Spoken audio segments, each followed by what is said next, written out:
I'm Stephanie Platt, and I have the business name Lotus Bloom, and Lotus Bloom was founded in 2024 when I really decided to take this venture of what I feel is a gift in my parenting, where I was able to actually help my own child. And so I found my own limiting beliefs when I recognized in her the opportunities to use the tool Neuro-Linguistic Programming. And with Neuro-Linguistic Programming, it's just neuro, the way that we are programmed, linguistic, how we speak. And the programming is, the thoughts and the words that we hear from others around us. So you take an experience from your childhood where you feel like you're not enough, you're always doing things wrong, or you're told no. And that consistent behavior changes the way you now behave. And so what if you actually were told something good and you continued to be told something good, and then that behavior would have resulted in better behavior and better results? And so I tried this practice once I learned the tool of Neuro-Linguistic Programming with my daughter, who was having a struggle. And it tended to work in such a short amount of time. We were able to collapse timelines and have better results than what some of the mental health people were doing, practicing hours a day with her. And so it was interesting to me how it was working so much faster. I didn't know how it was working so much faster, but I just kept in the practice because I wanted her to come home for Christmas. That's a little selfish. But it was something I felt on my heart, like maybe I should practice this more with others and see if I can help anyone else. So it was just like I was just naturally guided to this tool. And when I signed up for a coaching program that I was really, learn more about me, I just had felt like I'd been in retail, I'd been working for private practices in the medical industry after that. And I felt like, you feel like there's more, like I could do more. What is it that I can do? And you don't have that answer. And sometimes you don't need to know the how. We often hear that, but it just led me there. And then I started to think, well, doing online neuro-linguistic programming and offering it through Zoom calls, because it was at the time 2020.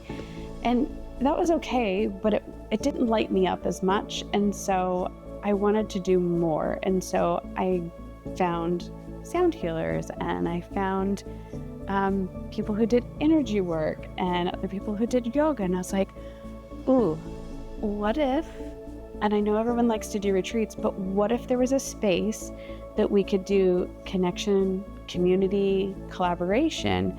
And that's how I just brought it all together in this experience, what I call my float experience.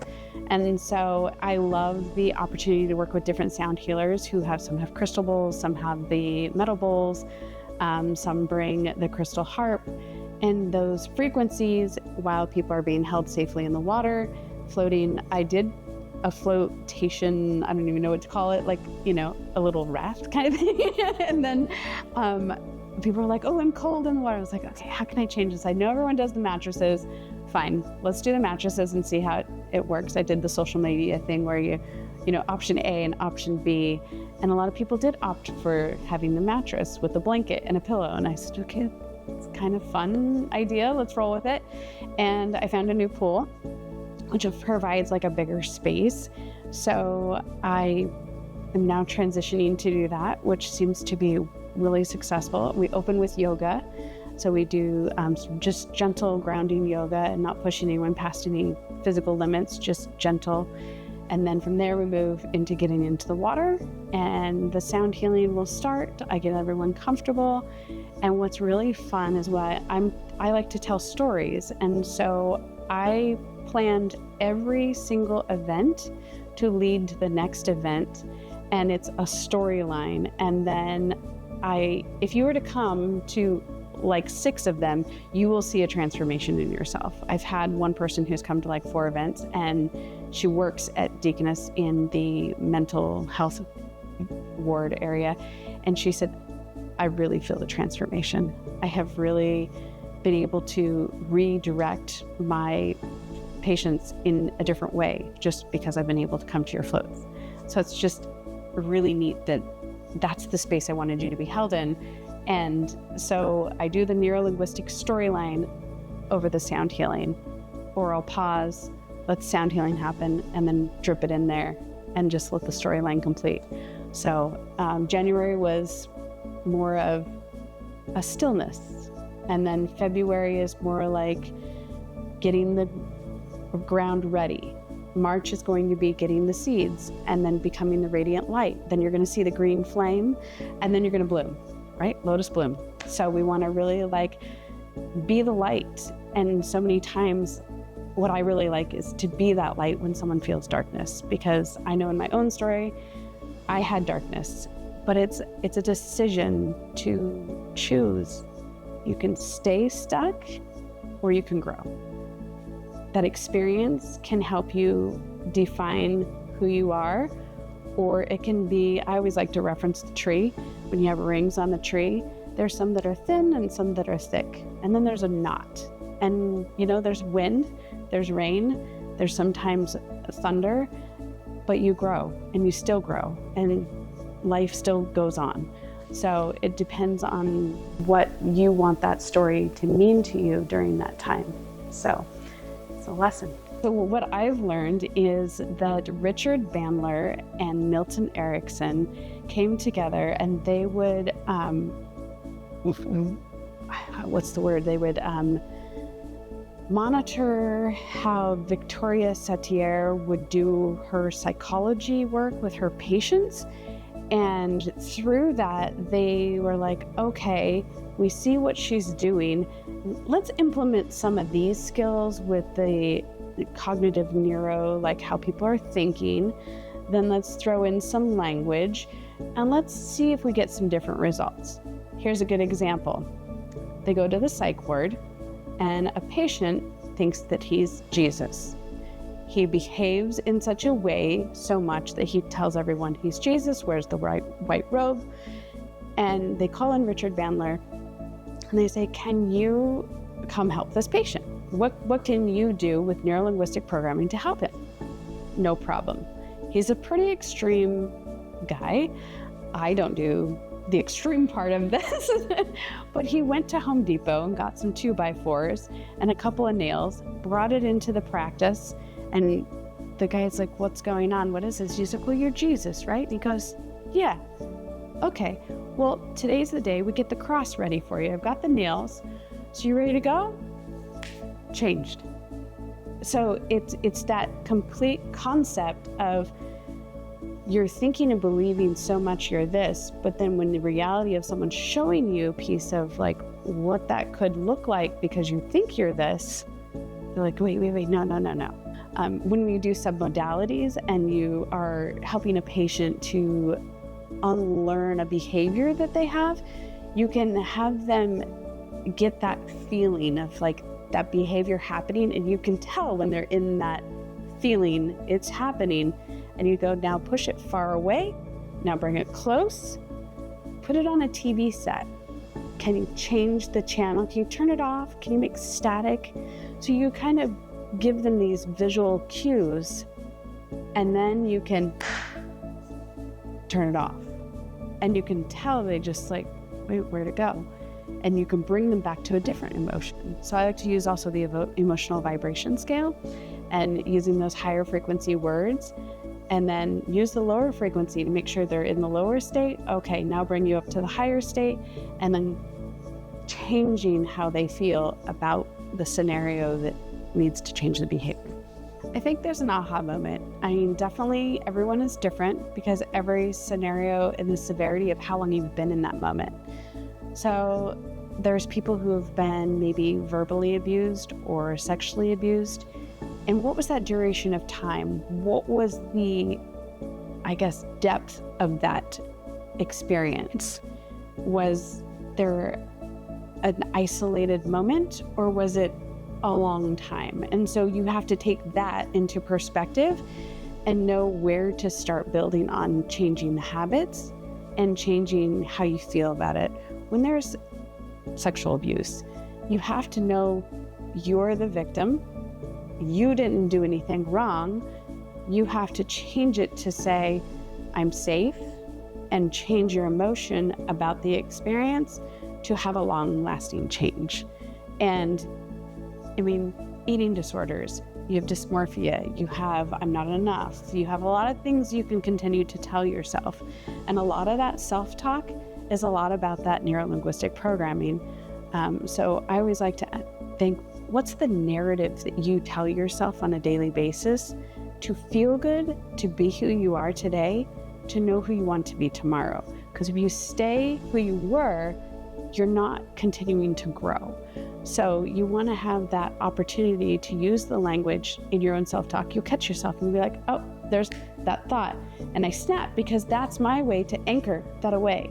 When you're talking with your clients, you find what we call sensory acuity.